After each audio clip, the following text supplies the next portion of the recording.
So, Your Majesty, to go on with the very intense and deep heritage of the family, I want to speak about your grandson, the little Rinpoche, who has been declared an incarnation of Vairochana, who was the great translator of Tibet. And I had the joy of meeting him this year in Mountain Echoes, and indeed being blessed by his calm and very charming presence. And so, you know, every country, every culture has its own ways of approaching things.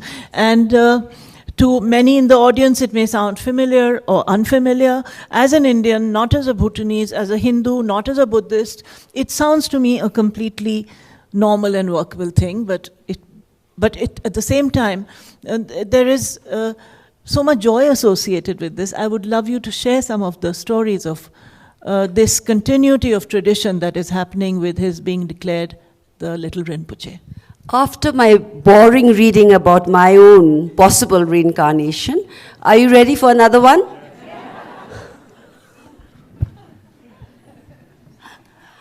Well,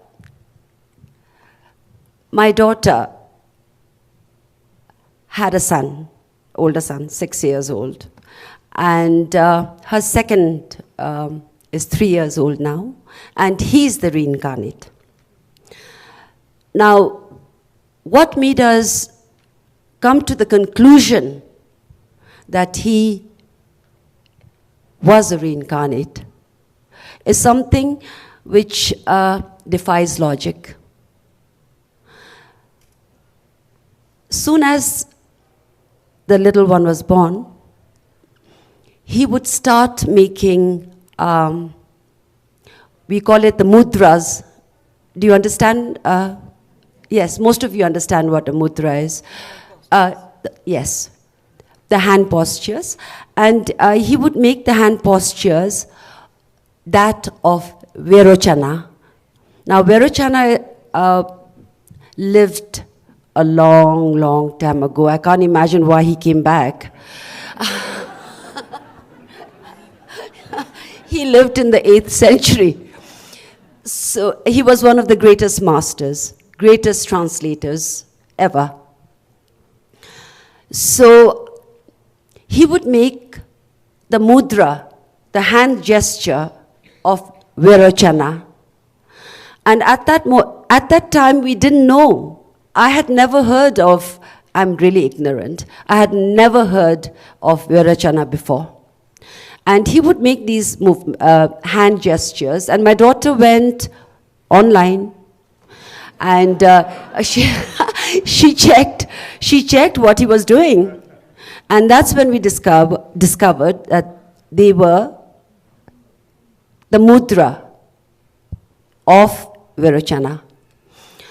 And soon as he was able to speak,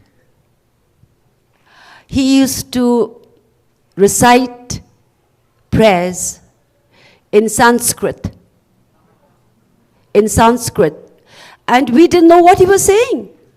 We didn't know what he was saying. Again, we had to do research to find out the meaning of his prayers.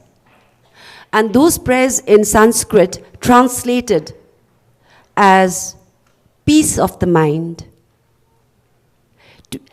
for everyone to have peace, and there to be peace in the world.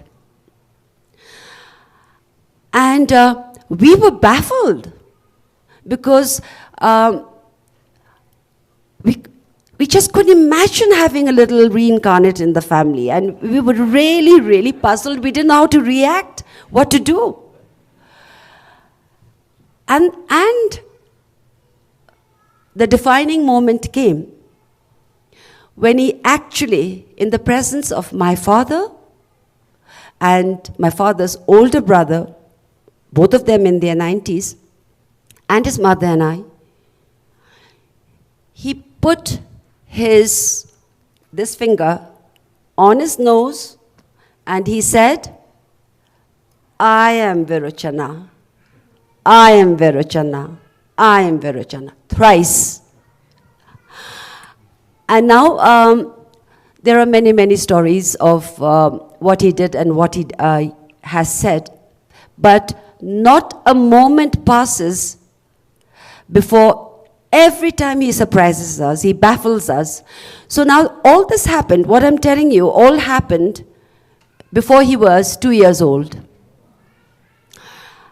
And then we had no choice but to consult with our G Khenpo, and he is the religious head of Bhutan. So we consulted with His Holiness, and we decided then to ordain him as a monk. And in a ceremony in our Punakadzong,